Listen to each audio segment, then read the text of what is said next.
S, வீடு, schools, hotels, store room இங்கெல்லாம் partition wall கட்டணும்னாலும் இப்போ பில்டிங் போனஸோட first choice Renocon Rapid Wall Panels.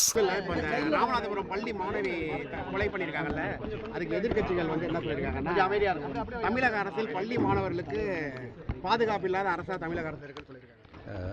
தொடர்ந்து நம்முடைய மாண்பு தமிழ்நாட்டு முதலமைச்சருடைய வழிகாட்டுதன்படி இன்றைக்கு நாங்கள் எங்களுடைய பள்ளி மாணவ செல்வங்களுக்காக இலவச மிதி வண்டி, உங்களுக்கே தெரியும், சிவகங்கை மாவட்டத்தில் நம்முடைய மாண்புக்கு துணை முதலமைச்சர் அவர்கள் ஆரம்பிக்க திட்டம் நவம்பர் 14 ஆரம்பித்து படிப்படியாக இன்றைக்கி ஒவ்வொரு பள்ளிக்கூடமாக கொடுத்து கொண்டிருக்கோம். அதில் நம்முடைய திருவெரும்பூர் தொகுதி சார்ந்திருக்கின்ற பிள்ளைகளை ஏறத்தாழ ஒரு 10 கோடி ரூபாய் மதிப்பீட்டில் 22,000க்கும் மேற்பட்டிருக்கின்ற மாணவர்கள் பயன்படுகின்றவருக்கு மிதிவண்டி நாங்கள் வழங்கியிருக்கோம். நீங்கள் சொல்ல மாதிரி இந்த மாதிரி ஒரு துறை சார்ந்து இன்றைக்கி வந்து பல மாணவ செல்வங்களை படிக்க வச்சு கல்வி சிறந்த தமிழ்நாடு என்று வெளிநாடுகளுக்கு அனுப்ப வச்சு பல விதத்தில் அந்த பிள்ளைங்களை ஊக்கப்படுத்துகின்ற பணியை நாங்கள் செய்து கொண்டிருக்கின்ற பொழுது இந்த மாதிரி வெளியில் நடந்த ஒரு விபத்து என்று சொல்லக்கூட இது திட்டமிட்டு செஞ்சாங்களா என்னங்க. ஆனால் உடனடியாக காவல்துறையை பொறுத்த வரைக்கும் அது வந்து அந்த சம்பந்தப்பட்ட அந்த நபரை உடனடியாக கைது செய்திருக்கிறார்கள். அதில் அது சார்ந்து விசாரணை அடிப்படையில் அதுக்கான தவறு செய்தவர்கள் யாராக இருந்தாலும் அந்த குற்றத்துக்கு ஆளாக்கப்பட்டவர்கள் மிகப்பெரிய ஒரு தண்டனை வழங்க வேண்டும் என்பதுதான். ஏன்னா நீங்கள் பிள்ளைங்க படிக்க வந்து வெளியில் வந்து படிக்க வரணும்னு ஆசைப்படும்போது இந்த மாதிரியான ஒரு நிகழ்வு நடைபெறும்போது உள்ளபடியே அது ஒரு வேதனை தரக்கூடியதாக, ஏன்னா அந்த பிள்ளையோடைய பெற்றவங்க மனநிலையிலிருந்து பார்க்கும்பொழுது உள்ளபடியே இது வேதனை தரக்கூடிய ஒரு நிகழ்வு, நடந்திருக்கக்கூடாத ஒரு நிகழ்வு. ஆனாலும் இது ஒரு பர்சனல் மோட்டிவில் வந்து வீட்டிலேருந்து ஸ்கூலுக்கு போகிற அந்த டயத்தில் வந்து இது நடந்திருக்கின்றது.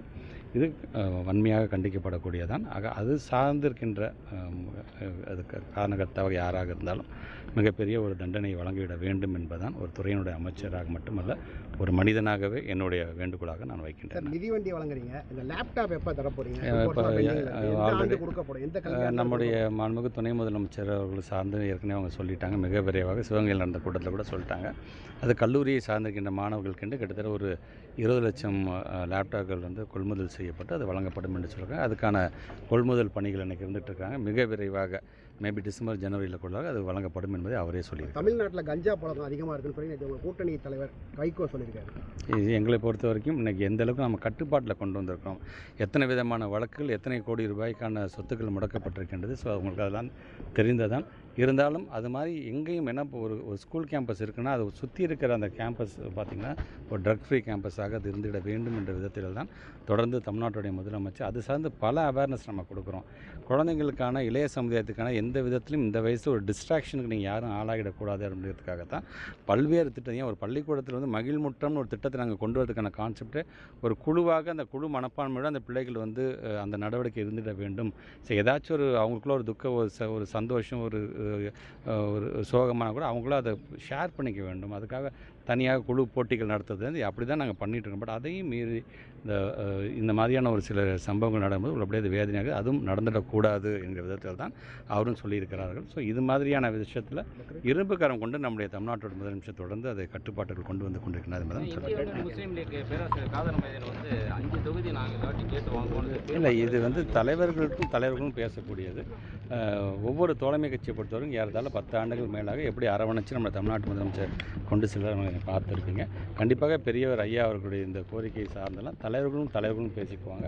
அதனால தான் ஏற்கனவே சொல்லுங்கள், எங்களுக்கான ஹெட் குவார்ட்டர்ஸில் அதுக்கான பேச்சுவார்த்தை நடைபெறும். ஆமாம், இன்றைக்கி நோட்டிஃபிகேஷன் வந்துருக்கு. அது சார்ந்து நாளைக்கு நாங்கள் ஒரு இனிஷியல் டிஸ்கஷன் வச்சுருக்கோம். நாளைக்கு நான் மதியம் சென்னைக்கு போகிறேன். அதில் இன்னும் என்னென்னலாம் மேக்ஸிமம் எங்களுடைய அனுபவம் வாய்ந்த பள்ளி ஆசிரியர்கள் யாரையும் விட்டு விடாமல் அனைவரும் எப்படி உள்ளே கொண்டு வரதுக்கு என்னென்ன பணிகள் செய்யுமோ அது கண்டிப்பாக நான் செய்வேன். படித்து டாக்டர் ஆனதுக்கு வாழ்த்துக்கள் சார். நன்றி.